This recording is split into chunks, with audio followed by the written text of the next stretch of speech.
Welcome to Two Psychics. This is Michael Edley, evidential medium and mystic, discussing all things spiritual. Hello, I'm Mary Amy of Two Psychics, an intuitive wisdom coach, tapping into your mystical life and sharing messages I receive about you.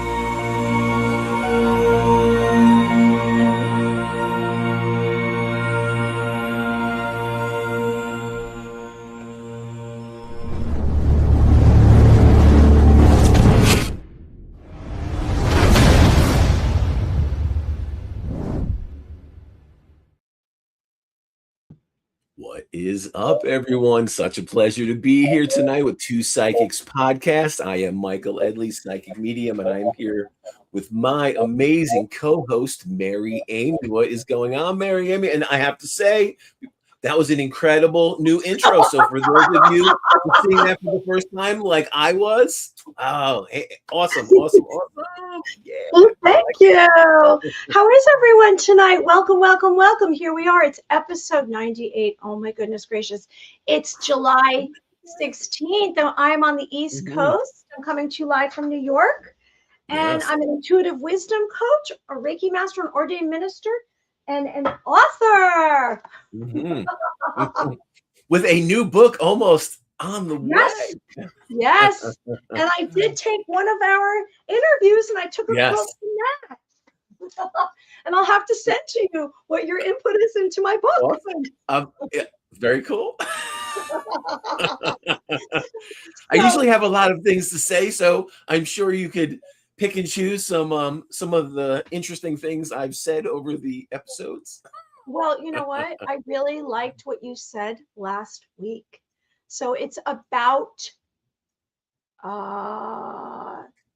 the universe. Is that what it's about? I'm trying to remember. I'll show it to you. Manifesting. I think we were talking a little bit about manifesting, and it was about but it wasn't about that. It was something you said that was very beautiful. Whatever our topic, what you said, omnipresent, was it galaxy? It was galaxy, maybe. Galactic. It was about galactic. Okay. Yeah. And I really liked what you said. Galactic. Yes, the galactic connection. Yes. You took, I didn't say anything that was repetitive. You know how when we speak, it's not how we, when we are being interviewed, I guess. But tonight we have a intuitive coach, a telepathic connector, Kevin Young, and I don't know him, and he found us, and I'm very excited to hear about what he has to say. And our topic tonight is healers. Kevin, interesting background he has, so we'll have lots of interesting things to talk about. I think so. So our topic tonight is healers. Would you like to tell me what kind of healer you are?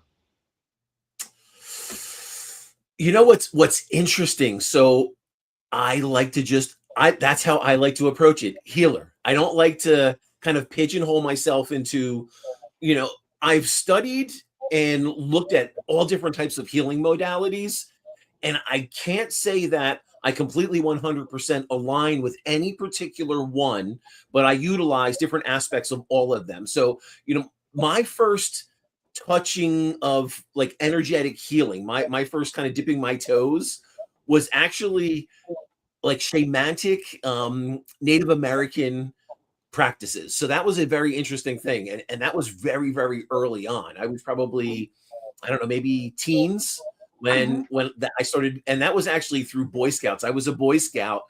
And the interesting thing was we ended up on an Indian reservation and we were sitting with this shaman. And the funny thing is, it's almost, we always talk about spirit kind of guiding you, or like a teacher will show when the student's ready, or different things appear, that you can learn from or help you grow. And I think as a kid, when I was having my own kind of conflict or trying to understand the spiritual realm, here I am as a scout and I'm on an Indian reservation. And this guy, this shaman is talking about, connecting to all things and all beings are love. And, we should represent ourselves finally in the existence and coexistence of all these other realities that are around us. And I was like, as a kid, I was like, whoa, this is really, really interesting stuff. You know, and I'm thinking, was this guy like just smoking a peace pipe, or like, what is this? You know, but it was interesting, and it resonated with me.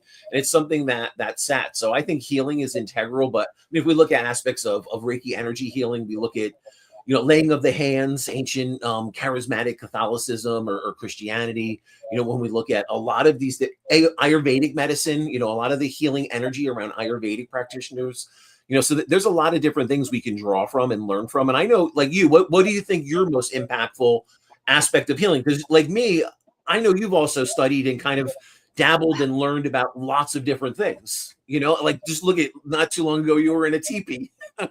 You were, you know, having this like shamanic energy experience. You know, so I think we could take something from all of it. But what do you think? What do you think was like your most pivotal thing of? Are you talking about? Well, probably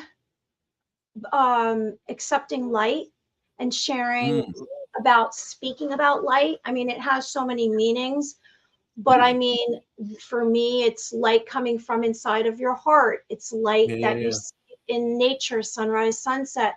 It's light from the sun. It's light from divine energies. Yeah. So is that what you would say? Would you consider that like your divine connection, kind of opening and understanding that like I'm divine? You know, I have this divine connection in me that not all people understand. Was that it though? Do you think it was like that understanding of I am divinely connected? Like, was that like a moment, or was it something? I can be presumptuous. Because it's interesting, because I can't say mine was like internal. Yeah. Well, I think for me, it's more everything exists for me inside, and out here is secondary. So I believe that I'm here, like what I'm supposed to do is, no matter how it affects me, I'm supposed to share light with everyone and just talk about it. And when in 2017, I had this vision, and it was about light on the horizon, which is what I've said for a bunch of years, about light on the horizon, good things are coming beyond your view, a difficult situation will improve. And I'd do this because I'd be looking through a window and I'd see a sunrise. And it's all about going to the light. It's kind of metaphorical, where you say I would say I see the light in the distance. I'm walking towards it. It's not giving off any heat. I don't know how long it's going to take to get there, but I know I'm supposed to go towards the light.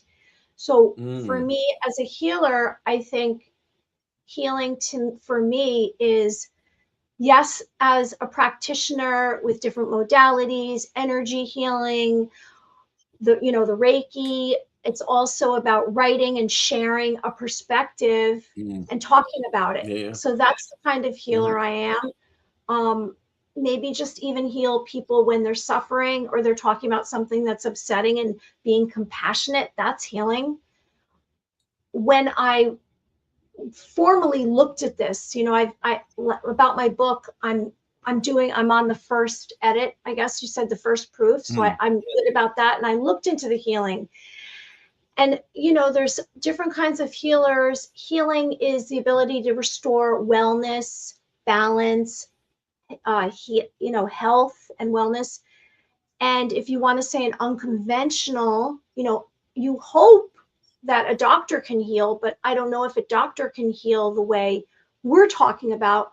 At least I'm talking about harmony in the system, balance in the system. And maybe that comes through with herbal or energy, or, you know, acupuncture, or some kind of root cause that you have of an illness, suffering from spiritual, physical, or mental.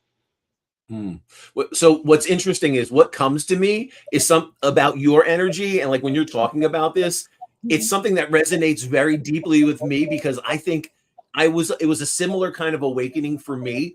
It was when you started to like trust yourself and see, you know, that you were capable. It was almost like there was a process, or like an unfolding, where an awakening, where maybe you didn't trust yourself or trust what you were capable of creating and, you know, manifesting. And I think for me, that was a process too. I didn't know, you know, and I was unsure. And I was like, you know, what am I capable of? And I didn't know if I trusted it, you know, and there was a lot of uncertainty around that. And it was almost like, you know, sometimes just taking that jump, that leap of faith. And I think For me, the interesting thing was, though, I was definitely looking for it a little bit outside myself, and I didn't realize how much of an inward journey I had to go to really get to the depths of my soul and truly understand myself. And that was, I guess, part of the process, not finding it out there and having to look and question things, and I think for you, you probably had a very similar experience too.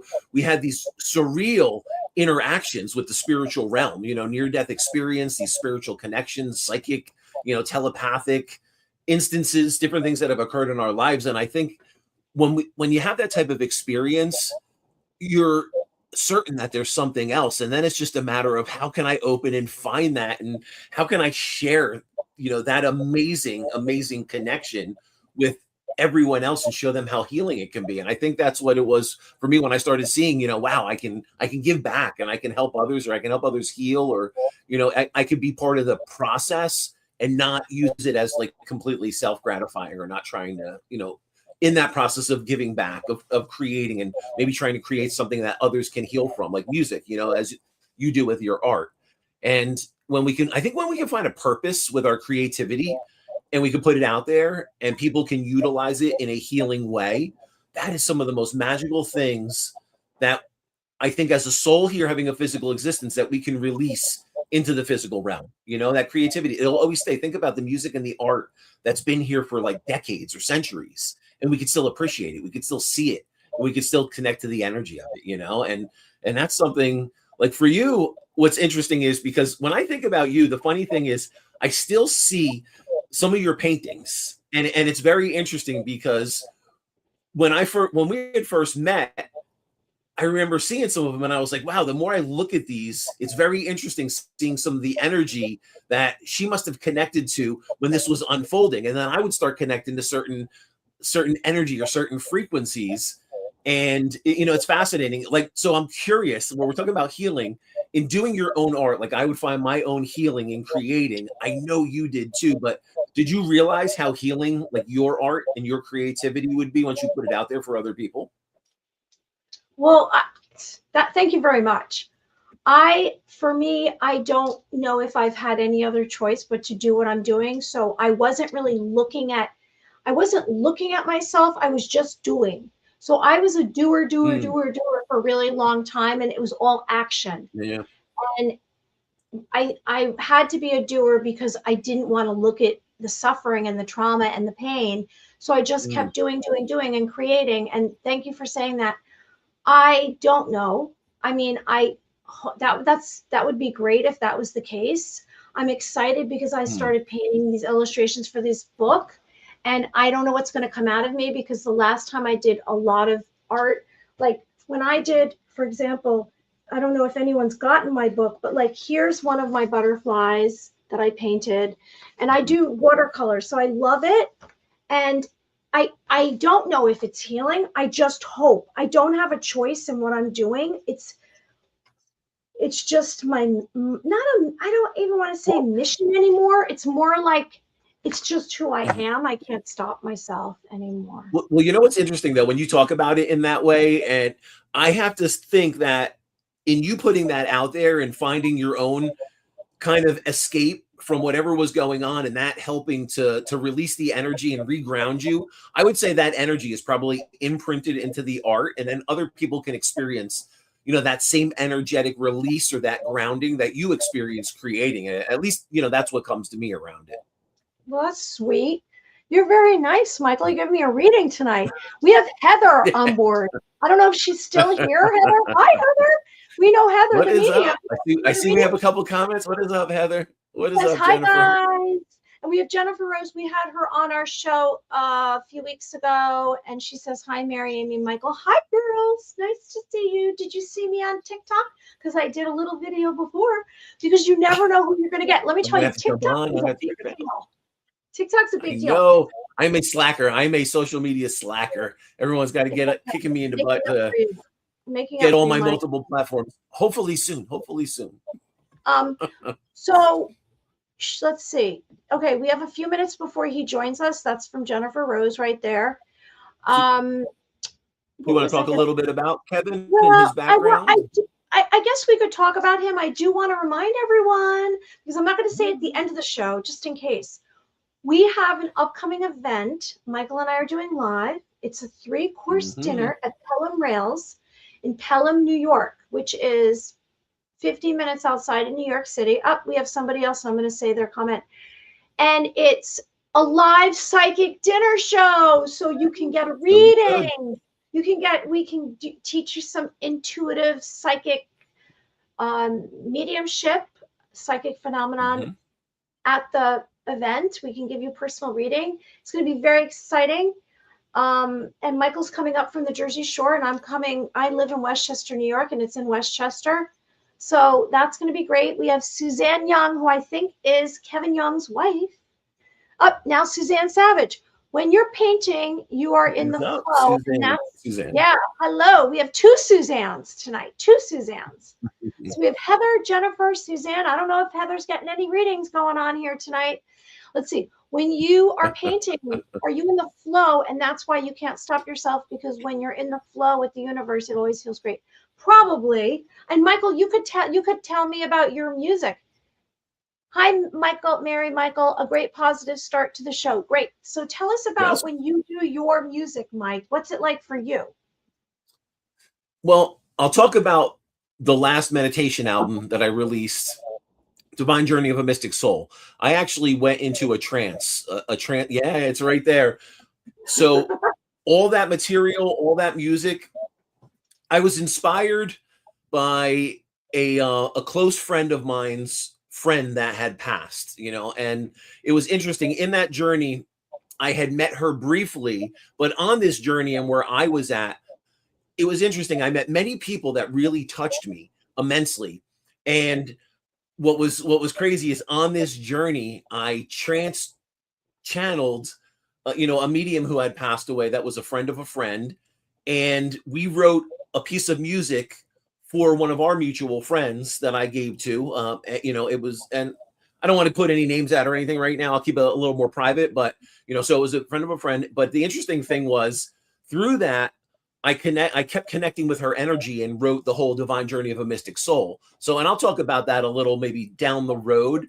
But yeah, her name was Robin, and it was, I had channeled her energy, and literally she was a fantastic musician and pianist. And there was stuff on there that I wrote that I don't think I could have played in my waking moments, but channeling all of it, I would go back and listen and be like wowed by, oh, I just played that. I don't know if I can reproduce that. And it was an interesting journey of just going through probably about 6 to 8 months of trance meditations and creating that whole album. So I was absolutely divinely guided and led to create that. And it is something that I incorporated hemisync and binaural tones. So a practitioner, a healer. So we're talking about healing tonight. Part of the process of healing, I think, is letting go of the human self and letting go of the ego and letting go of all that stuff that connects and blocks us to that divine energetic connection. Binaural beats and hemisync is a process that can help you get there if you're having a hard time meditating, or you feel like you have monkey mind and you can't quiet it down like the Buddhist monk. So hemisync binaural tones are incorporated all throughout the music. And the crazy thing was, I overlaid different things and went into trance different times, and I didn't realize what was occurring till I went back and listened to it. And it was analyzed in different, through a spectrum analyzer and everything. And then we saw all this crazy hemisync and binaural tones all created throughout the whole mix of it. So it was really an unfolding, and it brought my creativity to another level. So I would have to say part of that process of letting go and just being that divine channel is probably when the most magnificent creative endeavors are going to flow through you. Well, we had a guest on, Wilkins. What was his? Jamie Wilkins. He spoke about being a conductor and exactly. writing his music through channeling. Did you identify that? Yeah. So oh, absolutely. It was funny because I was connecting to a lot of like energy. A lot of times when you start getting into that zone, or you connect to someone that's also in that zone, you'll feel it. You feel it on an energetic level. And I was checking out some of Jamie's stuff, and he's absolutely channeling a lot of this. So really cool. I want to check out even more of his stuff, and we're friends now on social media and everything. So I can kind of keep an eye on what he's got going on. But some of it was really, really cool. And I think he's being led by spirit, and you hear certain things that are a little uncanny of how instruments are being used or how arrangements are being done, and very, very cool stuff. So I have to say, and I think he had touched base on it, but he could probably even go deeper, about his trance channeling with that. But yeah, absolutely, I would say all artists and musicians are there, even if they don't realize they're there. Okay, thank you. We have a comment, and then I'm going to speak about Kevin because he's in the green room. Our comment here is someone Brianna Irish said, "Hello, Miriam and Michael. Great album, Michael. I listen to it often. Excellent. Often. So this is what I'm talking Thank about. you. Find it. I appreciate it. Site. I will take the shameless plug. It's okay to have that. I have thespirit.com. Okay, so who is our guest tonight, everyone? Episode 98. We've been doing this quite a while now. It's very exciting. Medium, psychic, medium. He's an intuitive coach, Kevin Young, telepathic connector. I can't wait. Kevin Young assists those moving through challenges to regain confidence, clarity, and direction and self-empowerment using spiritual alignment techniques. Kevin explains his philosophy by saying, "Whom I work with as a coach are highly sensitive individuals who have been misunderstood, criticized, or abused for being who they are. And many of my clients also have physical challenges, illnesses, body conditions in the body that develop over time. It is a direct reflection of one of the more of those adopted limiting beliefs." You speak about limiting beliefs all the time, Michael. Opening up your intuitive telepathic channel, Kevin has said, "I've come to discover that every physical being is a blend of physical and non-physical higher consciousness." Love that. "And when working in harmony can create experiences of joyful heaven on earth." Now, if you go to the description, either on Facebook or on YouTube, actually isn't on Facebook yet, I'm not sure. But you can look him up right now while we're having this interview. If you're interested, it's intuitivecoachkevin.com. He also is on Facebook, Instagram, X, and YouTube. So here we bring out, let's see how this is going to go because we changed the format. Let's see if he shows up right there. Hi. Right. Hello, Kevin. Thank you for joining Two Psychics Podcast. Thanks for having me. Here. What does this look like? Nope. The three We're amigos. trying it a little bit differently tonight. How are you? Doing great. So excited to be here. I can feel the energy of your followers and you guys. Oh, yeah. Good. Great to meet you tonight. Absolutely. We appreciate you being here with us. Yeah. Well, we are in a city called Novi, Michigan, which is just outside of Detroit, about 20 minutes. We are this area has the worst air conditions in the whole world because the fire is coming down from Canada. Yeah. The smoke is going like right through our city. It's like sitting in front of a campfire outside, no matter where you go. Yeah. Pretty crazy, but thankful for air conditioning and having a house to be in.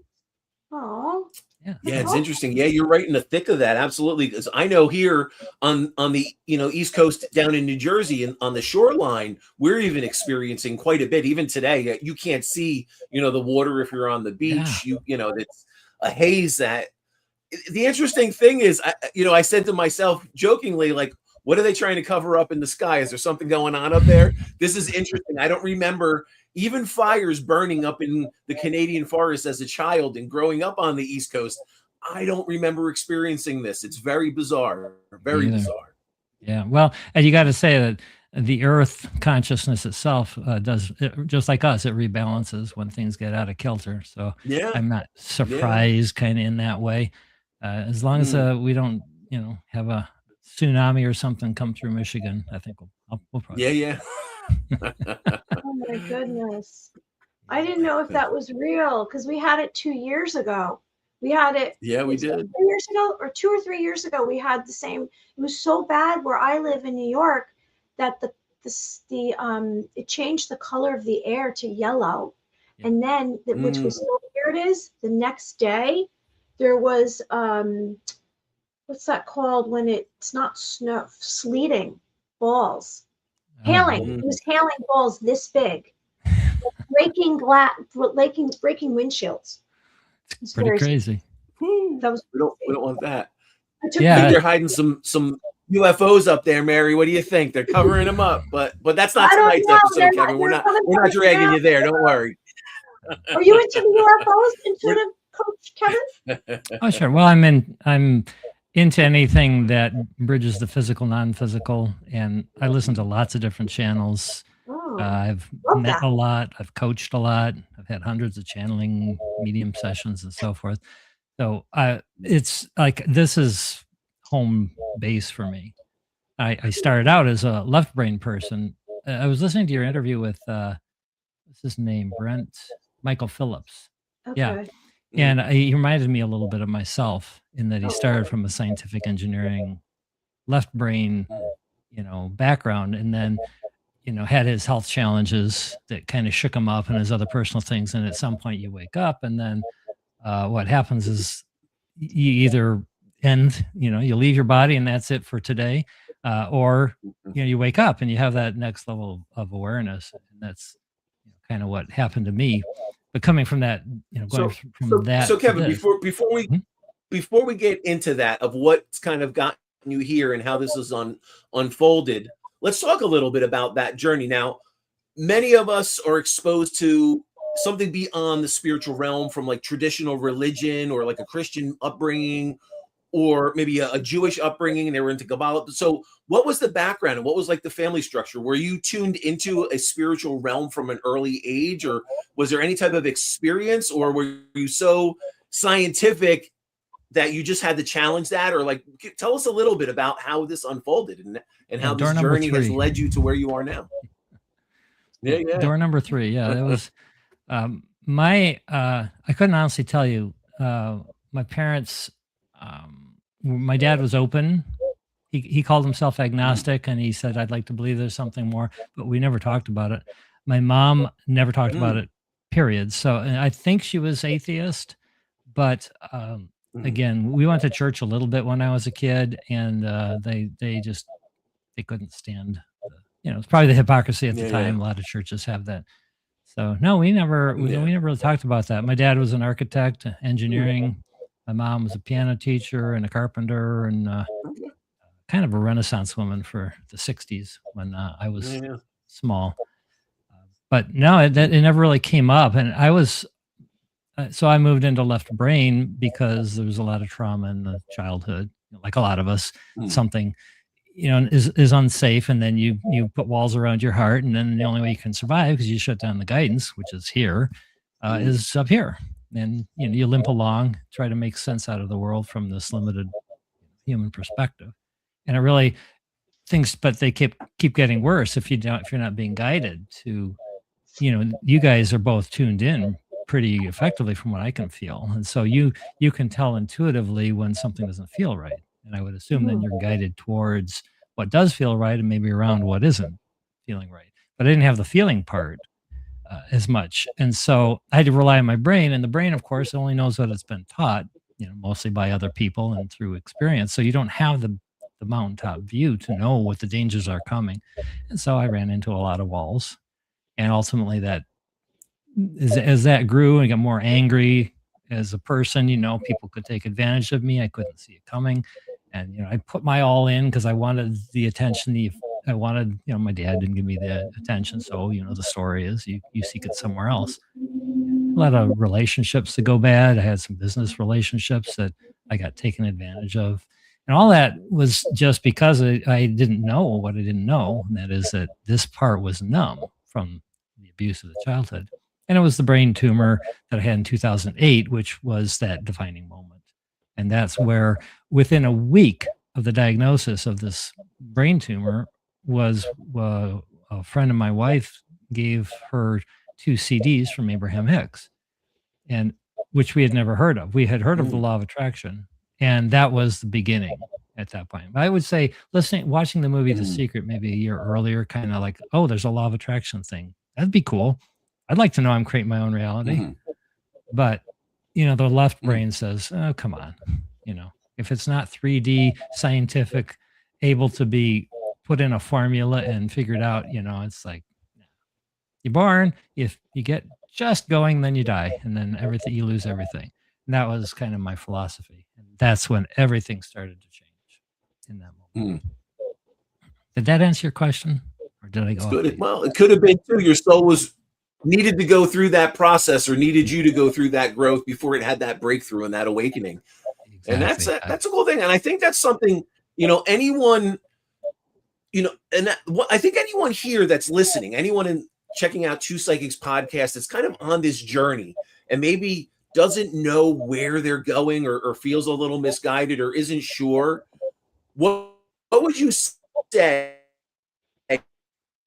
as far as, because I feel like for you were on this journey, career, and at it from like a financial perspective, like, okay, I want to make, that will make me happy, or I'll feel fulfilled, or I'll look for that. And then you got there, and then maybe that wasn't fulfilling, or wasn't what you expected, or had these different things. And it's like your soul just kept pulling you back to, you need to experience this, or this is who you are, and we need to have this breakthrough, I feel like it was a process that kind of, you had to be dragged through a little bit, like all of us, to grow and learn, but it's putting you in this powerful position of understanding, and it's like that firsthand perspective of, I've been through it and I can see how powerful it can be. Now, one thing that we always get asked when someone's on this journey and they can't figure it out, or they're trying to figure out, how can I heal? Our topic tonight, healers, healing. You're obviously a healer, and that's the basis of what a lot of what you do, healing. So if someone's on that path to try to heal, and I'm leaving this very broad spectrum here, what would you say would be the first question to ask yourself, if I'm trying to heal, or I'm trying to find healing, or where is my journey going? Yeah, stop trying. That's probably the first thing. Because if you're trying, you're in your human brain trying to accomplish a goal that you feel has to be set. You think about what we were taught all through kindergarten through high school, and the whole structure of sort of forcing us as kids to think this way, and there's right and wrong, good and bad, you fail or you pass. And so we get into that box of, I'm not doing good enough. Oh, there's other people ahead of me, when there's no comparison. You're infinite intelligence, each one of us. And so that's a big part of it. It's that attachment to needing to be someplace that I haven't gotten to yet in the future. And that measurement just came arbitrarily. It's something you learned earlier on to judge yourself. And they judge you. You took the baton, and now you judge you. And it's letting go of that. That piece is really, to me, is the first step. Just stop being so hard on yourself. Let go of those shouldas. And when you can do that, you tend to come back. It's really letting go of, we can talk all night about this stuff. It's so fascinating to me.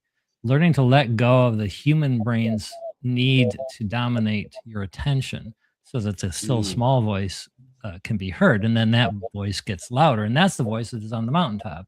And it knows what you want, because you've been telling it through your experience of life. So it's got this whole pile of stuff. Oh, Kevin liked that. He liked that. He liked that. He liked that. Let's send him guidance, because I can see everything towards all those things which are around him that will give him that next piece, that will light him up. No, the brain's really loud. No. We got to follow this limited path over here. Well, good luck with that. And so the more you follow the path of the brain, the more you separate from this guidance, and the worse you feel. That's the emotional, we call it the emotional guidance system. Abraham Hicks calls it the emotional scale.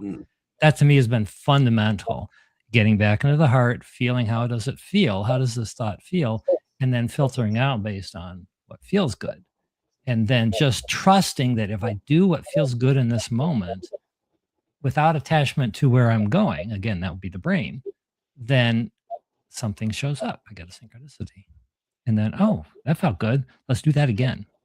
So you sort of prove to yourself that you don't need the goals. You don't need the shoulda, woulda, couldas. You don't need to prove yourself to anybody, because you can't. Don't need to be understood by anybody, because you can't, any more than you can totally understand anybody else. That's, again, another illusion of society. And just be yourself. And then as that self-expression comes through, you sort of prove to yourself, this is at least what worked for me, that it can be really easy. It wasn't supposed to be this hard. I like what you're saying. I believe that the more of us awaken to these other abilities, then the more of us will understand each other.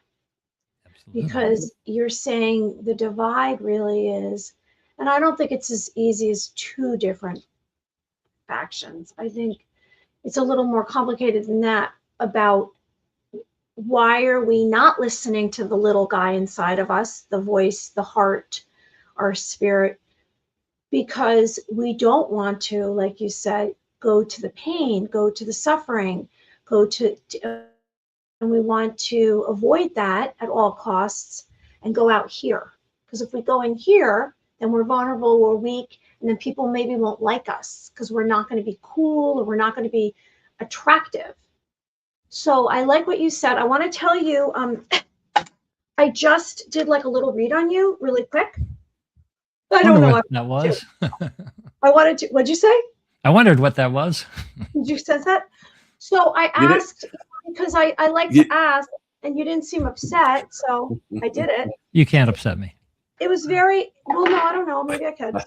So it's about your comfort. Kevin, what I got, hi, my name is Mary, and your name is? I'm sorry? Hi, my name is Mary, your name is? Kevin. Kevin, is it okay if I connect you? Because I did already. Of course. Yeah, I have nothing to hide.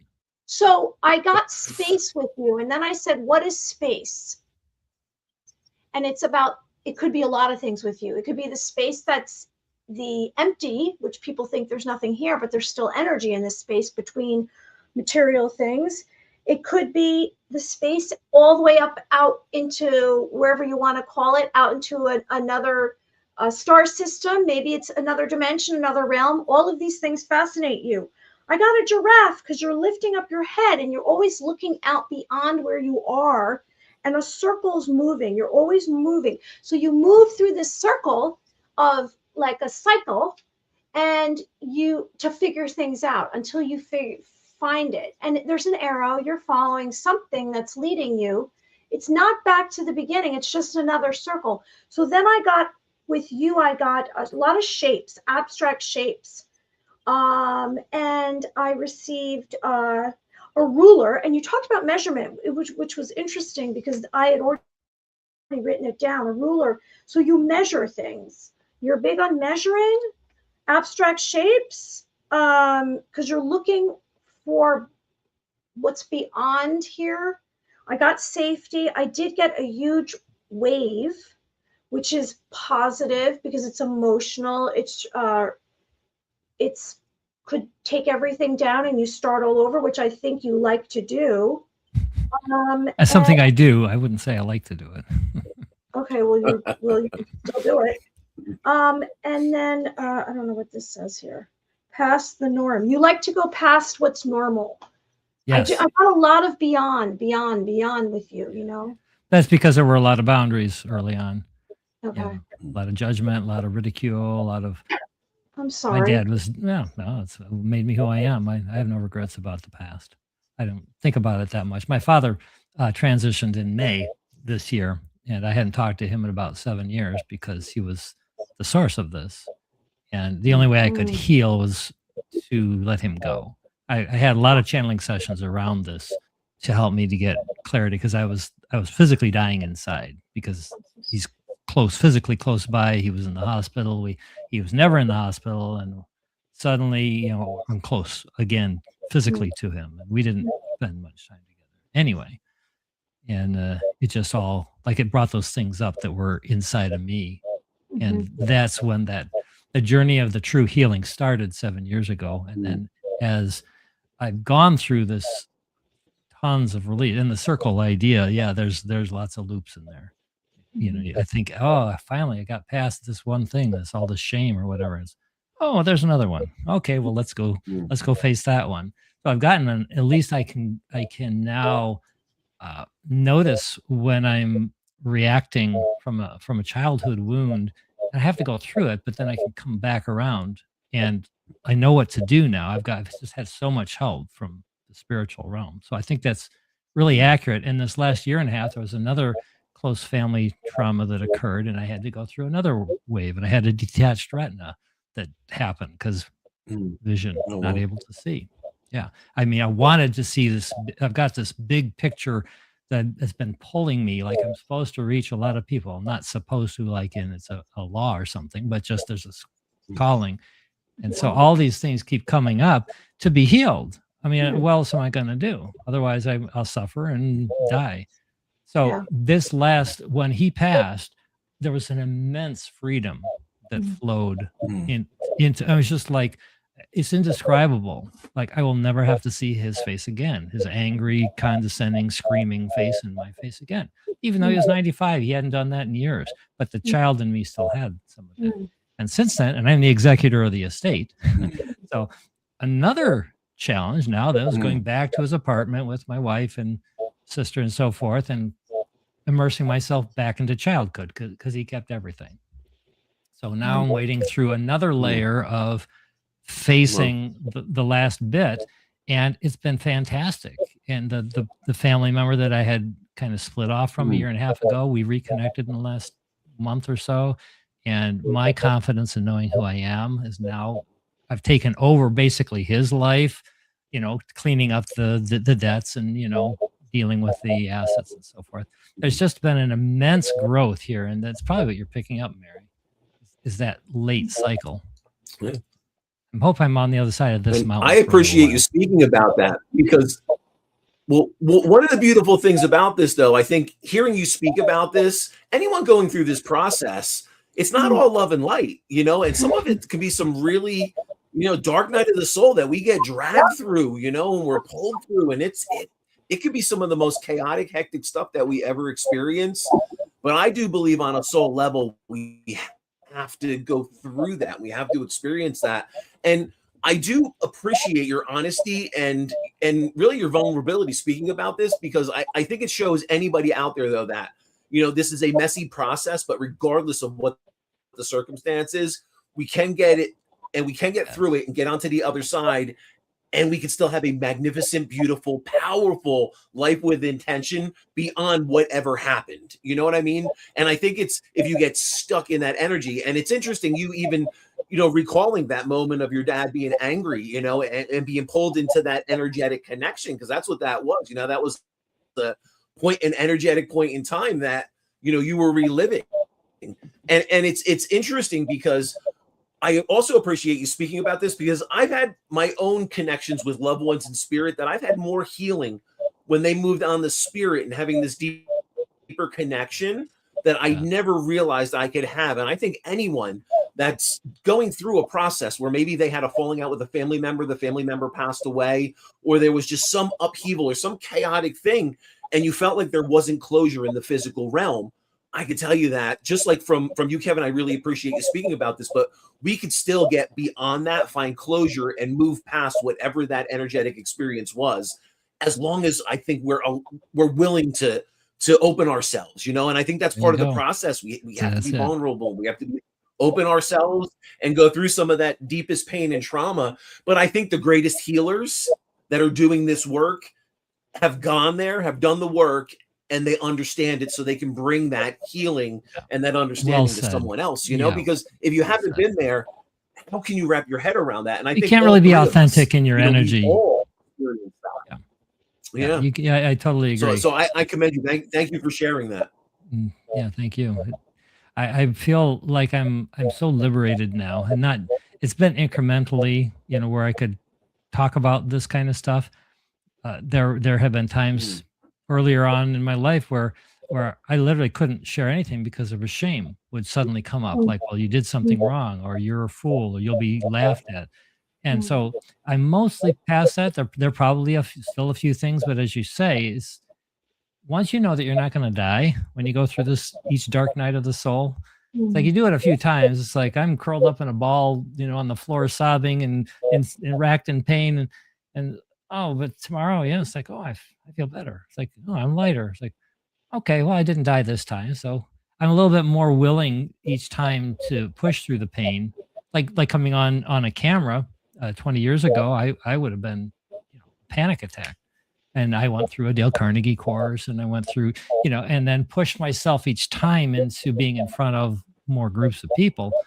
And it's now I just, because I love what I do and I love talking with people like you about this, and whoever else is listening, that I can go to that first now. And if the fear is there, it's like as long as I focus on where I'm going and in alignment and being guided, then the fear just goes and it's gone. But it's taken me a long time to get there. So I don't want anybody to think it's just something you wake up one day and you can talk to people. So now I do have that. I wanted to show you this. I don't know if you guys can see this. This is a rally of about 1 million people. It's over 1 million people. I keep this as a piece of paper on my desk here as a reminder of who's calling me to be in front of. I felt that since, I don't know, 40 years or so, before I had any chance of speaking in front of even a single person. And it keeps showing back up. I keep getting these waves of, oh, there's more people. And what I learned, and you guys are doing this already, which I really admire you for, is you're stepping into the calling. And when you feel that excitement to share something, you feel that excitement to give a reading or whatever it is that lights you up. And I know, Michael, you're a musician. I'm an amateur musician too, and I know what that feeling is like. And I haven't played in a long time, in front of people, but it's like that when you get the excitement in your body and you feel that excitement, what I learned, which keeps me going on this realm so much, is that that's when you're becoming the channel and the source wants to come through you, but you're going to the people who are calling. That's that 1 million people. When you get an exciting impulse to do one of these things, it's because you're connecting the dots to somebody who's asking somewhere out there in the ether, like thousands of people. So trust your excitement when you get that feeling like, oh, I got to write this book, you're saying, or I got to do this. It's not just because source is coming into you. It's because it's being pulled through you by your audience. The people are an exact vibrational match to what you had to deliver. And to me, that's so exciting. Think about that. The audience is already there. All you got to do is show up and do your fun thing. And then you connect the dots and everybody benefits. Like, to me, that blew my mind when I realized that one day. So I'm excited for you guys. Excited for me too. Loved what you just said. I loved it. I really did. Yeah. So okay. So I'm gonna ask you, Kevin. You may find that captioned in Mary Amy's new book. I'd be honored to be in anybody's book. Well, I'm actually in somebody's book, but I'd be honored to be anybody's book. Okay. I'm sorry. Go ahead, Mary. Let's see. Okay, I think you've answered my first question already about because you have such a unique understanding. It's not in theory. You understand highly sensitive people because you are. So I can see why you are actually very well suited to help people that are highly sensitive, because you know what it's like. You have a lot of compassion. I'd like to go into the telepathic channel, because I do exercises on some shows, and I talk about how to connect your telepathic channel, how to connect your intuitive abilities. Can you tell us a little bit about what that is, your telepathic connector, and what you know about that, so that people are fascinated with this and they might want to learn about it? Yeah, absolutely.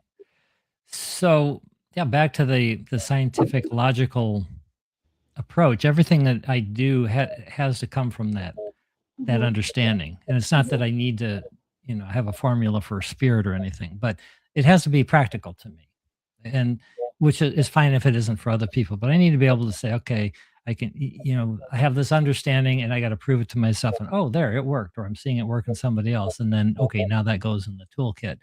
And what I came to understand is the idea of the broader non-physical part of us, the soul, spirit, whatever we call it, the part that is eternal, indestructible, infinite, that part of which is flowing into the body to the degree that we let it in or not. And we have the secondary human consciousness. So we always have these two consciousnesses. The human one starts at birth roughly and then starts growing and eventually seems to overtake the guidance most of the time. Then I spend the rest of our lives getting it back, which is what we're talking about here today. But so there's always the channel to non-physical or broader spiritual consciousness is always available to us. And it's just a frequency. It's really not any more complicated than a station on the radio or the television.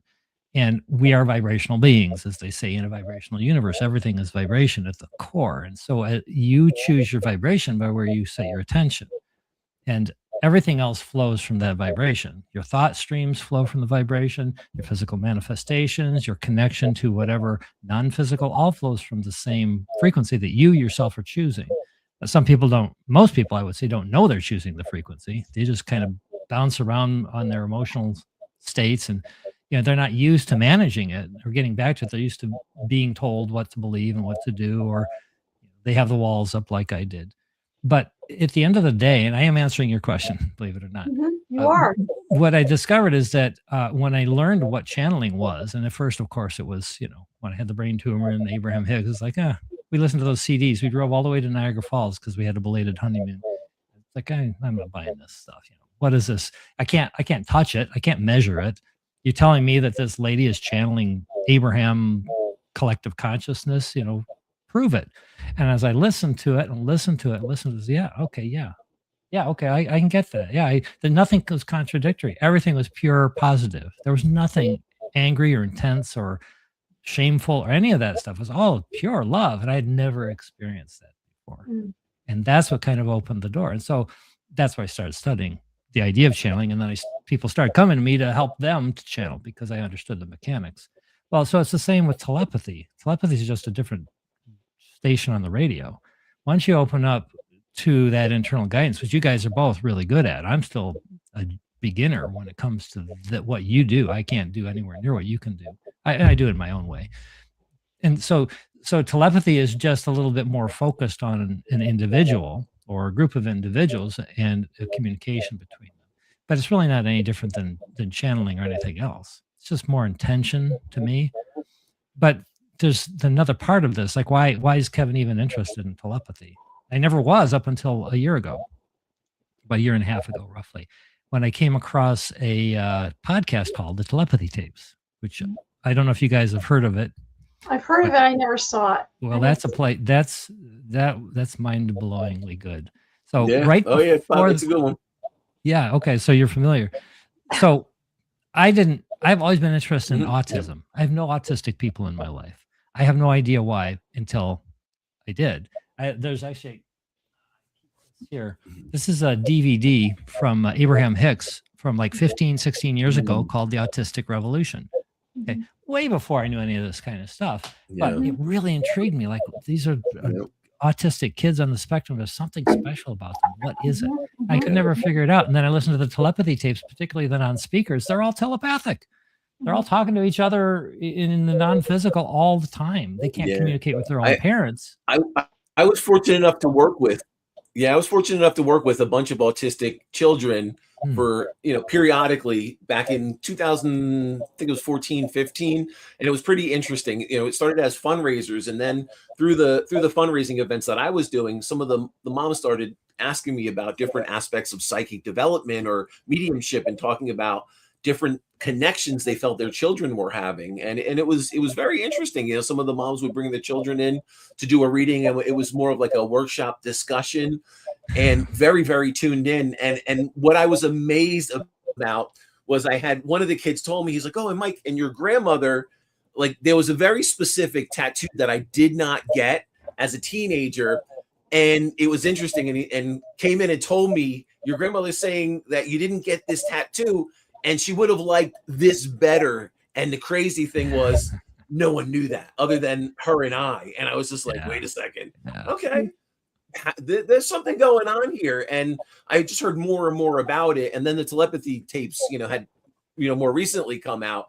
But I had experienced that, and I didn't know how widespread it was that they're looking at, this really, I guess, psychic pathway that they've all developed. And is it because they haven't developed body it. Is somewhat they never lost it, or they never lost it. Yeah.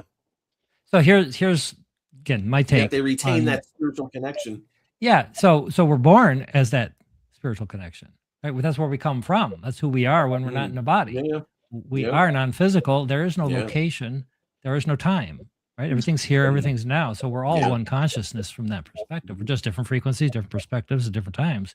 But so we're all connected and can communicate. And so they are have not lost the way I kind of like, I'm not a scientist, a medical person, just a scientist, is that we who are in the neurotypical, we have a part of our brain which can overload the third eye, the spiritual connection. That's what we're talking about today. That's when we get on these dark nights of the soul and so forth. Those on the spectrum seem to have less of that. That connection stays open. They still can have lots of trauma, and many of them do, but it's more extreme because this is so much more sensitive. That's why you see them banging their heads against the wall and hurting themselves, is because they are literally suffering at a level that I think we can't even understand. So the telepathy tapes, when I listen to it, it suddenly, it's like, oh, these kids are telepathic. They're not just, and they're in there. That was the thing that blew me away. These kids who can't speak and they're maybe drooling and they can't control their arms, they're just as smart as anybody, but they can't communicate it. And it's like, my heart's like, oh my God, I can't imagine. And what is it? The hill? Is it the hill, the gathering?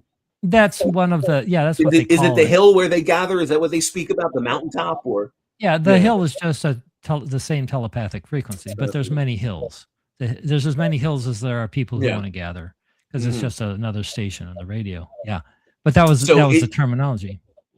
Is that how you're looking at that? Because that's how I'm kind of understanding it. They're opening and tuning into that frequency, and that frequency is obviously it's present to all of us if we can tune into it.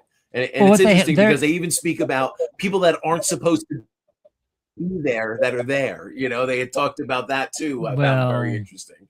So whether they were being remote viewed or someone was trying to tune into that energetic pathway. Well, again, back to frequency. To get to that frequency, you've got to be in a state of love. You've got to be connected to higher consciousness. So the people who are not on the hill but are saying, there's a lot of parents who don't get this of these kids, and they're still coming from religious backgrounds where they don't know what to do. Yeah. Like my kids doing this weird stuff, and so there's still a lot of fearful influence on these kids, which is part of what's causing the trauma. This is where my trauma work can come in to help these parents soften the fear that they have of what's going on. So you guys know that when you're connected to spirit, there's no fear. Nobody's just jumping in and rattling your cage. You're in pure positive energy. You're only going to align with that frequency. And if you're not experiencing that, then you yourself are not in that frequency, right? Everything's a vibrational mirror exactly to the frequency we're emanating. So it's great feedback to know, oh, I'm having kind of a crappy time here. My spiritual connection is not working so well. Oh, there's a demon over there. Well, no, the demon's inside of you. You're in a fearful state. You're attracting that frequency. Time to do a little bit of healing. Let that go. Come back into alignment. So my heart went out to the kids, first of all. People don't understand. There's different vibrations, and we can tune in and draw. And attract that energy. But so what's interesting is because I think that because there's a lot of misperceptions around this. So I think what I find fascinating around this, I think there's a lot of misperceptions, that people have this misperception, and it could be connected to like a religious upbringing or trying to control and harness, but people, and Mary and I get asked this all the time, how do you know that there isn't a demon jumping in or something evil or something dark? So what's interesting is, Kevin, I'd like you to talk a little bit about if there's like a parent out there that's like, I don't know, I like two psychics. I'm curious about this stuff. I want to know a little bit more. I think there's, good energy or dark energy. Like, where should a parent start? And what are some of the misnomers? What is some of the, what is some of the misperceptions around this that we can maybe clarify a little bit right now for people that aren't aware of really what's happening? Yeah, they're great questions. So like with anything, I believe that the reason we're even in these physical bodies is because we set out a path that we wanted to go through some challenges. We wanted the positive result of going through the negative. So everyone's got to find their own way in this. And it's very easy for me in the past. I could try to figure out people's problem and tell them what it was and then get them to do it. It's like, well, all that did was push them away from their own guidance. And the only thing that ever works is finding our way back to our own center. And only we know where that is. And that shows up when you let go of the fears. So I always invite people to look at how does the thought feel? How is this feeling to you? If you're afraid of this, don't do it. If you're afraid of telepathy or psychic stuff, that's not the time to go into it. You first want to address what are the fears that are coming up around this, because if you push yourself into something and you've got a panic around it, you're just going to worsen the panic. Everything's about getting into flow state, getting back into the set to it, that's the trauma part, softening the trauma part. So then the idea is, because when we soften trauma, we relax, we release, get psychic help from people like you, then we naturally open the channel back up. It's just two parts of the same thing. And when we do that, then our own intuition shows up, clarity comes, and then we can tell, oh, this is good, this is not so good for me. So it's always the internal work first. I never invite people to or ever try to push them in any direction. I used to do that, never worked. And I realized why is because I am avoiding my own guidance by trying to get them to change. If you just change, you'll stop triggering me and you'll just go away. So I would try to fix everybody else except looking at Kevin. And now I know everything is within Kevin. Everything is a mirror right now to the vibration I'm holding. So I'm a lot more attentive to the vibration that I'm on. And when I start to hear my mind wander off in some sort of sad story, I know what the repercussion is going to be. I'm going to get a reflection back of that pretty soon. So I have a lot of reason to keep tuning myself. And I do this in coaching sessions. I do this in the groups. I'm always listening to the feeling of my own words as they're coming out and tuning. And it's what I would invite anyone to do is to do the work. And I think psychic work and channeling work I do is all helpful for the people who are ready for it. And they'll just show up on your doorstep. So I'm very careful also, again, hard lessons of noticing what's not working for other people around me, what's not working in society and government and religion, none of my business, unless you show up on my doorstep. And if you do, then you're a vibrational match to me. If I'm holding a higher vibration, then I know that you're going to benefit from being around me, or I'm going to benefit from you, or both. It's usually both when you're with a client. I'm sure you guys know that. You always get something from it. So I don't spend any time in that worry state anymore about the world falling apart, because the world's doing just fine. Everybody's on their journeys, and we're going to have a lot of fun in the next couple of years getting through this. It's going to be so great on the other side.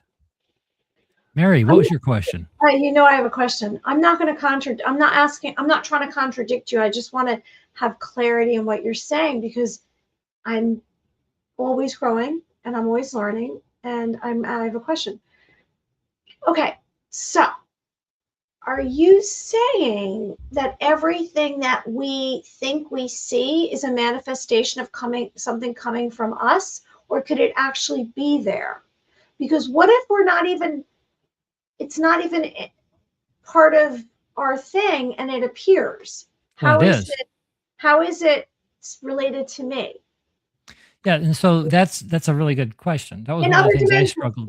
Other dimensions, let's be clear, other dimensions, other realms, if your consciousness travels too. So go ahead. Well, it's everywhere. Yeah, it's a matter of frequency, which is what puts you in different locations, and a matter of focus, how much you narrow the focus or broaden it. When you're in a human body that's very narrowly focused, which we wanted, so that we could focus on very specific things. That's why we're in physical bodies. It's because they are focusing mechanisms. You forget all these other wonderful things and you can focus on something. So to answer your question, though, it's a really good question, one I struggled with for quite a while before I really understood it. And that is that the manifestations are secondary. They're reflections of the vibration, which is primary.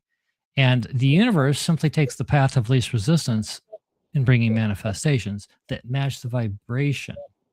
So if you're in a state of joy, you hold that for at least 15 seconds, that's the law of attraction speed at which we manifest, then you will begin to attract thoughts that match joy, the higher frequency of joy.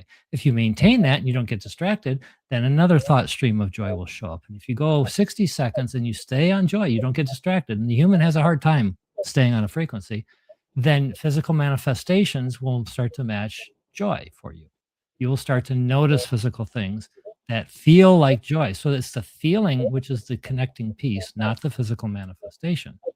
You can be specific about a manifestation, but most of us our minds wander all over the place. So if you can get more into the feeling, then who cares what shows up if you stay in a state of joy or love or whatever for as long as you can, then the universe will bring those things to you. Now, if you have doubt, if you're in fear for a while, maybe something happened to you that triggered a childhood memory and you didn't let it go, 15 seconds. Oh, that's right. I was worried about this other thing. Oh yeah, now I'm worried about this thing. 15 more seconds. Oh, there's that thing. And then 15 more seconds, you got about a minute going, oh, now this physical thing shows up. I got a bill to worry about that shows up. And see, so the physical manifestation doesn't matter so much. It's the feeling of it that tells you what's on the way. So everything will reflect how you are feeling. And if you think that you're in a good mood and something unwanted shows up, you weren't in a good mood. You were lying to yourself about your feelings. And a lot of us are good at that. I am. Have been. Like, I want to put that happy face on for everybody. I don't want them to see them back here, but inside I'm miserable. Well, guess what the universe hears?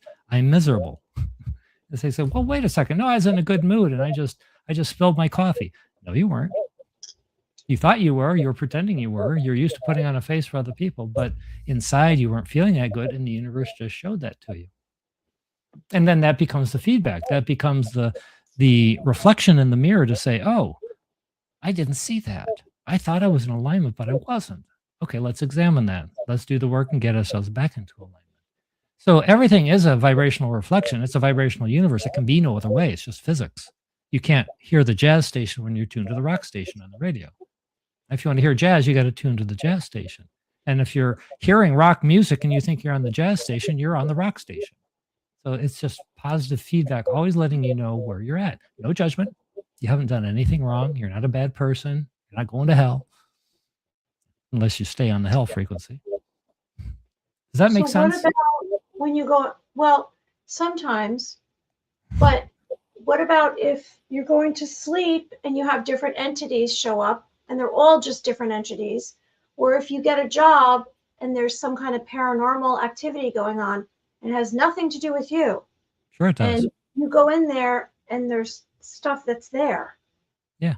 And so why did you rendezvous with it? Why did you rendezvous with it? What frequency were you on? Ask yourself. So back to, again, this is an exercise you can do for yourself if you want. If this is, if this is aligning with you, if this feels good.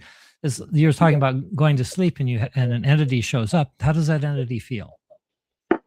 You have a specific one. Actually, I start talking to them telepathically, and then they're That's not my question. Pardon me? That's not my question. That's not my question. Okay, how did the entity feel when it showed up? How did they feel, or how did I feel? To you. Yeah, you're the only one who matters in this equation. So I just am curious what they are. How did it feel to you? It felt interesting because I'm curious about it every time it happens. Okay, so I'm not optimistic.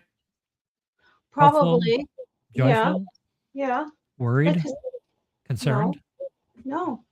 I'm not ever worried because I'm like, it's a common thing that happens to me. So they're all different kinds, negative and positive. Yeah. And it ranges, sometimes one negative, one positive, but they're like coming to me because of my frequency. So I match their frequency, I guess. But like, it's interesting that some of them just like show up and then leave in 1 second, and then other ones stick around. And would you want some of them to stick around? Are there some that you're more interested in? No, I'm actually interested in all of them, even dark and light, because I'm writing all about it. So it's like, it's something so common. It's been going on for years that I don't have judgment about it. It's not about me.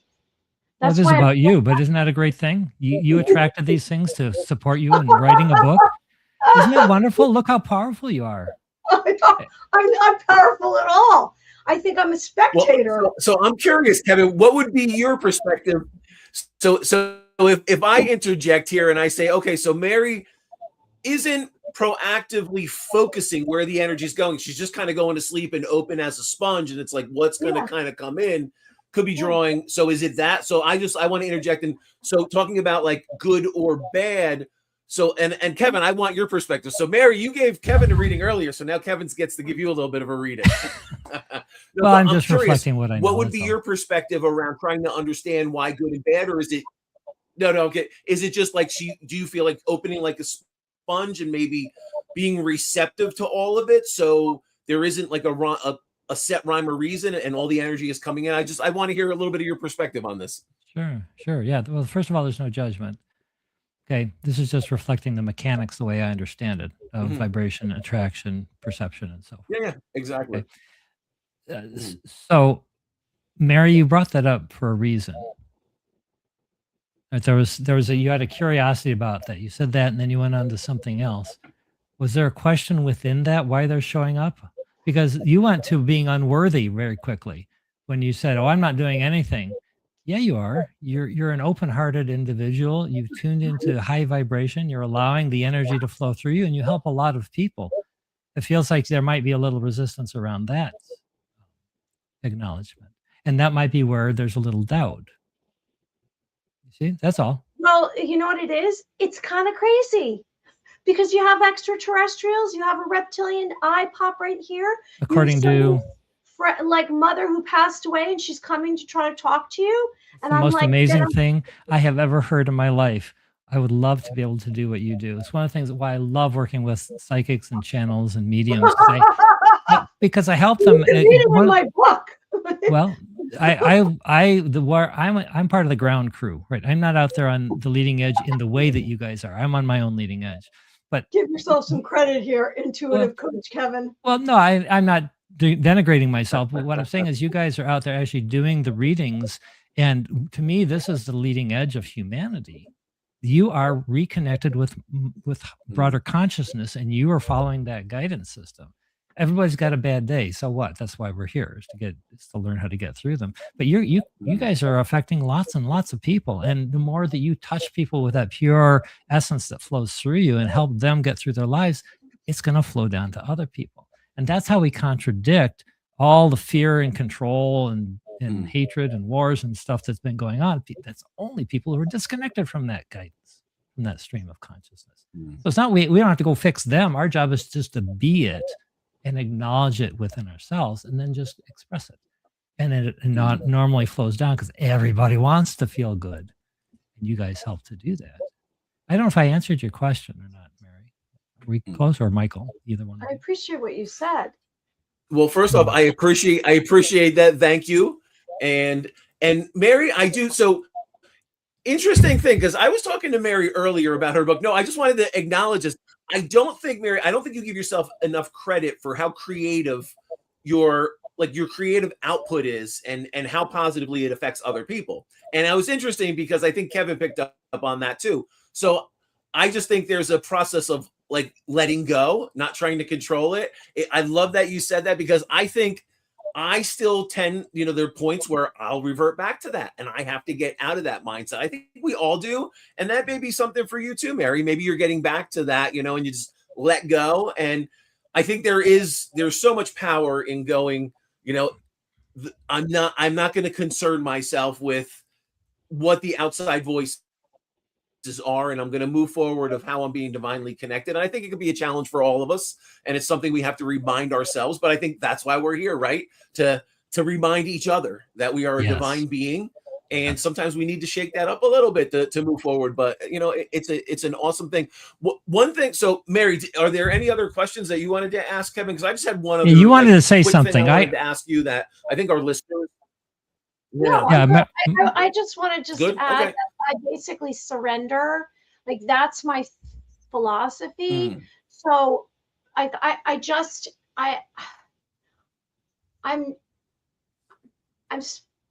not in I'm trying to just accept, surrender, and not be a reactor. More just, I say silence, go to my heart, have my heart contact. So I don't know what it turns out to be. I'm just being myself and being an artist and pursuing what I see is interesting and my path. I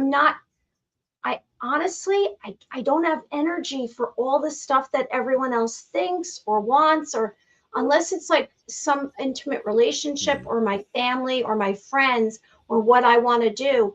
I can't. It's too much. It's overwhelming. It's not your job. It never was your job. Your job is to pursue joy. And when you do that, you're in alignment, and then the people show up who match your joy. If you're worried about everybody else, which I was, I was the fixer in my family. I was the one who had to make everybody else feel good. And then, of course, there's nothing left for Kevin. And then I was resentful for most of my life until now. I'm selfish as hell. I'm in the sense that I take care of my needs when I need to. I exercise when I need to. I attempt to eat the way that my body's asking me for. Some days I do, some days I don't. But I learned slowly to become my own best friend and not to try to fix a broken world and go looking for people who I think I'm responsible for fixing. A healer doesn't heal anybody. A healer sets up a vibration of alignment, which allows the other person to feel safe and soft enough to heal themselves. And so if I go looking for people to heal, guess what? I'm not healed. So I spend the time in alignment. I be the vibration. Is one of the things Jesus did so well. He didn't try to fix or heal people. He just be Jesus, and like so many of them. And that energy helped people to heal who were close enough vibrationally to him that they were ready to heal. Those who weren't couldn't get close to him because the vibrations didn't match. So you don't have to manage anybody else. You just got to be yourself. So simple. Why don't we do it? I don't know. No, I love that. And I think, if nothing else, the conclusion that we've come to tonight is this can be a very, very messy process, but it could be the most beautiful process that you ever go through. And again, we always hear that, thoughts become things. I think what we're speaking about here, that lays the groundwork of that. Everyone out there, absolutely pay attention to the energy you're putting out into the world, the energy you're absorbing, your focus, your thoughts, because everything is created twice. Once in the mind, once in that divine realm, and then here in the physical realm. So think about that. Everything comes through that divine thought and focus, and through that process, creation happens, and we bring that existence into this physical world. I think people on this journey have a lot of different options of where their healing is going to start. What I'd like to hear a little bit, your own journey and some of the different healing. A lot of people are into like Reiki or understanding Reiki, or some people are, dabbling with, Ayurvedic medicine, like all these different aspects. And there's so many different healing modalities. What would be a recommendation for someone to explore and try to find what resonates with them? Like what had resonated with you, and how can we help someone allow this journey to unfold? Yeah, that's a very fundamentally important question to me as well. So it's kind of back to the same thing in the sense that you already know what lights you up. But at some level, not just you, but I mean, the collective you have belief systems that are interfering with pursuing your dreams. Otherwise, why wouldn't you be doing what your highest excitement was in every moment? What stops us from just following that? It's back to that. Do I need to know what I'm going to do in 5 years? No. Well, what's the next step? The next step is what feels the best right now. Getting in, developing that habit, facing the what's the belief? Bashar says this, one of my favorite channels. He says, when you find yourself not doing something that you feel like you should be doing, you're called to do, it's like, what would I have to believe is true? My words are not coming out. What would I have to believe is true in order for me to feel this way? So what is it why am I not moving forward? Well, what do I have to believe is true? There's danger here. I'm going to be made fun of. I'm going to be ridiculed. I'm not good enough. I'll never make it. I can't make enough money to support myself. What is the belief system that's preventing you from following your highest excitement? And all you have to do is start stepping into whatever excites you in the moment. Like maybe it's taking a walk. Maybe it's, taking a hot bath. Maybe it's reading a book. Maybe it's calling somebody. Whatever that highest excitement is, just try to do it. And if you don't do it, you've got a belief system that's in the way. You've got a limiting belief, and that's worth exploring. What do I believe would have to be true to prevent me from moving that direction? And then what happens is you're already a vibrational match to the right modalities for you in this now moment. And when you clear up the limiting beliefs, then if it's Ayurvedic medicine, you'll immediately have a synchronistic moment with somebody who teaches it. They'll show up on Facebook the next day for you. Like the universe is always sending us guidance and people and stuff all the time to match the higher frequencies, but we're the one who don't show up for our own party. And we don't show up because there's limiting beliefs. So for me, it doesn't matter what the thing is. Try everything. If something sparks your interest even a little bit, go there.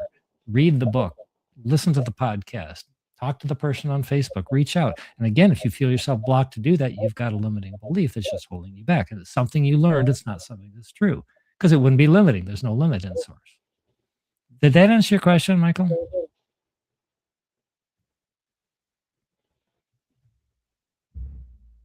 Let me unmute myself. Okay.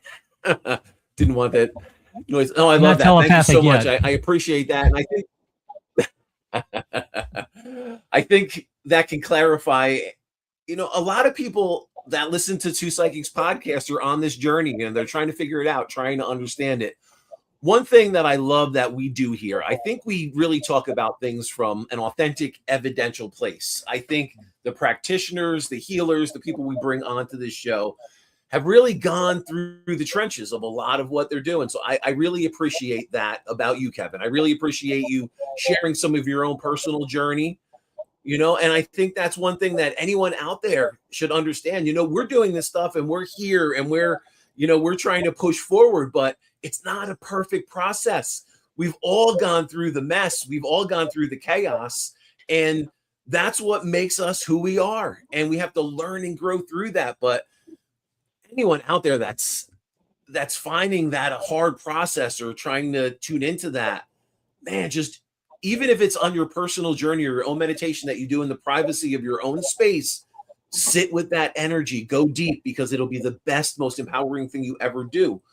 Right, Kevin? I mean, what if there was one thing you could tell anybody out there listening, this is what you should start doing tomorrow, what would that be?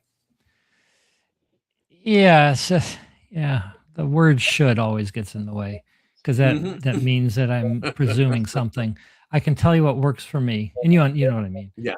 What works for me is finding what allows me to quiet my mind, and there are as many ways to do that as there are people. There's walking in nature. We've got a beautiful backyard. We have birds and squirrels and all sorts of creatures. I go out there sometimes, sitting quietly listening to. I use Insight Timer, the app, which has all sorts of sounds and music. Get quiet and do breathing. That works for me. I have a grandson now who's 9 months old, and I just saw him today, and that just brings me an immense amount of joy and connection. Suzanne has a granddaughter who's 6, who I love to play with. So my invitation is just to keep finding. It's really all it is about alignment. And alignment is letting go of the brain and allowing the source that wants to flow through. And you can do that any way that feels good to you. Just pick one. I love that. Do it. And that's why I said should, because I think I don't think there is any should. I think everyone has their own path. Yes, I can. What does that say? Disruptor. So you're a disruptor. It's a compliment. I think it is that. Yeah, absolutely. Yes, I do not like the status quo. That's your title now. It's Disruptor, Kevin Young. Coach, telepathic connector, disruptor. I will own that. I think that's what it's all about, right? Shaking up the system. Yeah, I appreciate you guys. We have a comment. She says, I love this. This is so me. I really like myself after listening to this and understand where my journey is going and continue to be kind and positive person to others. See, that's positive. Thank you for joining us. I appreciate that. I love that. Is there anything you would like to share with everyone? Because I know we've had you on for an hour now. Is there anything you'd like to share about your, a message, how they can reach you, a special program you're offering? Well, yeah, I wish I had all those things, but I'm just kind of living in the now moment right now. I do a lot of work with the Autism Telepathy Conversations community. Is a Facebook group of about 18,000 people, and I'm one of the admins. Caroline Coleman, Casey Carter, and Monique McPherson were all in the telepathy tapes, and they are the other and Mish Carpenter, excuse me. They're the other 4 admins, and so we spent a lot of time keeping the group focused on telepathy and the non-speaking autism world. And so I work with that community a lot. I still do some private coaching. If somebody wants to have one of these conversations, but in private, I still will do that. Right now, there's been so much transformation in my life, from family things and the physical healing and my father, all kind of coming to an end. They're kind of coming to a head, and uh, I'm just riding the wave, excited for what there are things that are going to show up. So I'm not trying to predict anything or create anything right now. I'm letting the universe deliver beautiful people like you, where I get to have a really fun conversation with people on the same frequency. I mean, Appreciate I could that. do this all day long, and I'd have a blast, and I wouldn't have to do anything else with my life. But so yeah, you can reach me at intuitivecoachkevin.com or on Facebook or any of those other social media platforms. And I'm happy to chat with anybody who's got a question or just wants a little boost. It's one of my favorite things. Absolutely. Beautiful. Thank you so much. I mean, we really appreciate it. I appreciate just the rawness of this discussion, because it really was. I think this was one of the rawer discussions that we had, that anyone tuning into this, I think, can really get an understanding of maybe where our minds are, where they need to be trying to move forward, or what we could strive for. And it's a very personal journey. There is no clear-cut way, and it's a very personal thing that we have to experience. And I think that's the thing, like you had spoke about earlier, Kevin, like, you're not healing somebody, you're opening the healing process, or you're showing the healing process so they can embrace that, take it, and utilize it however they may utilize that, and I think that's what it's about. It's about opening and awakening this conversation. But thank you so much. I really appreciate the rawness of this conversation. And and you see, Mary got a reading, you got a reading, I'm left out on this one, but that's all right. We'll save that. My door's open to you anytime. You reach out, Michael. I'm walking away from this conversation with something that you anyone said. out there listening to Two Psychics podcast, if you want to check out Kevin Young and the Connector, we will have all his contact information on our social media. And this was just a great conversation, and I'm so thankful for both of you, and I'm so thankful for what this platform and what we can do here, and I think anyone out there that has a calling, like Kevin said earlier, there's always that something that your soul is tugging you for. Listen to that, because that could be the most amazing thing that unfolds in your life when you allow that divine connection to start manifesting. And what was once some crazy dream that now you're bringing into reality, and it's all possible. It is absolutely all possible. Everything is possible. We are all in this. We are all manifestors in this amazing realm, and this time to be alive, I think, is fantastic. But Kevin, thank you so much for your insight, your conversation, and that rawness of that conversation. I think that'll touch a lot of people that listen to this episode. Thanks, guys. Really appreciate you. Thanks, Michael. Thanks, Mary.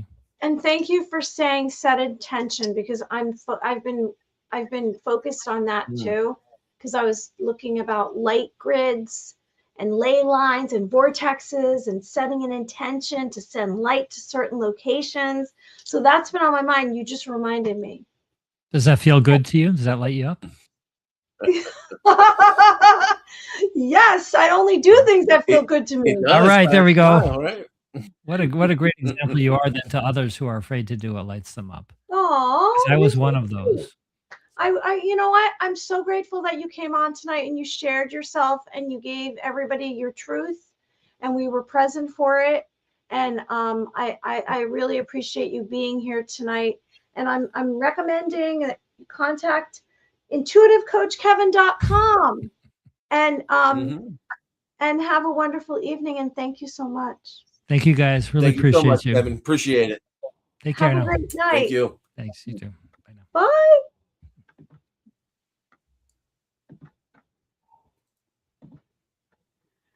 Okay, that was beautiful. It was. Beautiful. And the one takeaway, we all tend to like overthink or overcomplicate things. And sometimes we just need to get out of our own way, right? And simplify it, or trust the process, or not be so overcritical, And that was my biggest thing in the music process. And when I just like unplugged, and I said, all right, I'm going to trance this stuff. Whatever comes out, and I'm going to live with it. And I just trusted and let go. That was one of the most freeing and amazing times for me creatively, you know? And I think I saw that with you when like you started talking about this book and all these ideas that were in there that you still needed to tune into. And it's funny, but no, when we see, that's the cool thing is, I think one of the beautiful things about being as intuitive as we are and tuned into this is you could see the passion and the fire in someone's soul that maybe they don't see themselves, and you could try to ignite it, you know? And I think if we could do that, then we've done our job. You know, we're all magnificent, majestic, divine beings that can create really, really cool stuff. We just have to let go and stop beating ourselves around, you know? That's it. What's going on with you today, Michael? You're just like freeing yourself. I'm free. You know, you stop doing peace, love, and happiness today. It's all the Canadian smog. It's affected my brain. You know, I have smog on the brain from Canada. So no, but you don't. You know what it is? You have more. Like you seem happier today. What's going on? Why? You know what? It was I've been in this process of letting go. There's many things I still found myself trying to control and harness that I'm finding myself letting go more and more of that. And you got to understand, like anyone out there on this journey, you know, I ran a pretty large company with many, many different operations, employees, different things. So it really had me in that left brain focus and really focused on, I would say, results. You know, it was a results focused thing that I had to kind of totally pull away from, because as a medium, you are completely in the wrong place if you're having expectations of a certain result, because you're going to screw yourself all up. It's a matter of letting go, being the conduit, trusting, you know, spirit and your processes that you've done the back work on that. But no, I would definitely say, and just connecting with your energy, Kevin's energy, I think it was just a good raw, energetic episode here. And I think we really, you know, I think we talked about some cool stuff, and I really feel good about this conversation. I think it's awesome. Yeah. Okay, so everyone out there, I hope you like the video and subscribe to the channel. We want to remind you. So I'm going to tell you what's going on here. We're going to have a little hiatus because Michael is leaving town. So we have pushed out guests. So today was 98. Next week, July 23rd, we have Lee Allen II, who's a paranormal investigator. And then we have our live event. Pelham Rails, July 29th. We want to see everyone out there. We want to see everybody. So right now, with us live. Right. So so we don't know when we're coming back for episode 100. It's a cliffhanger. Episode 100 is a cliffhanger.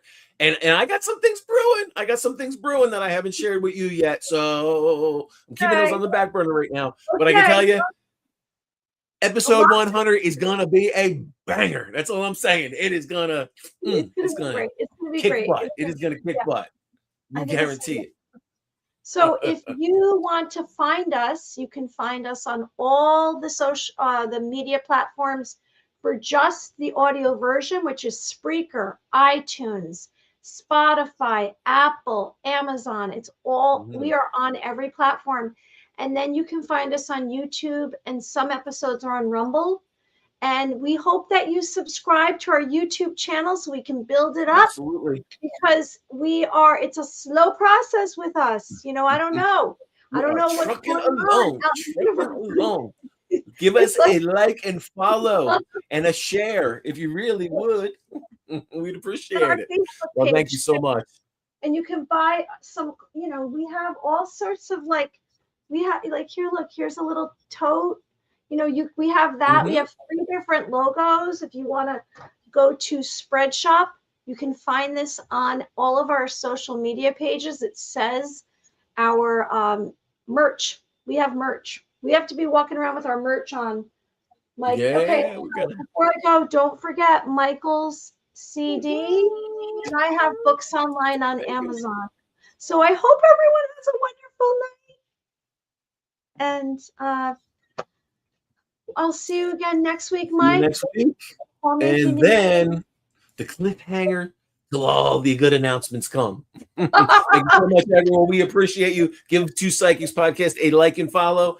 Mary, it was a fantastic episode. Thank you again. I appreciate you. Appreciate what we are bringing to our audience. But thank you for everyone out there. We love and support everything you are doing for us. We appreciate the support. Thank you. And we couldn't be doing it without you. So thank you. And every time we see another like, a follow, a share, it warms our heart. And hopefully we get this awakening just spread, But thank you so much, everyone, for supporting Two Psychics Podcast. We appreciate each and every one. Thank you for the chat, all the comments, Melissa, Brenna, Suzanne, well, everyone who joined us tonight.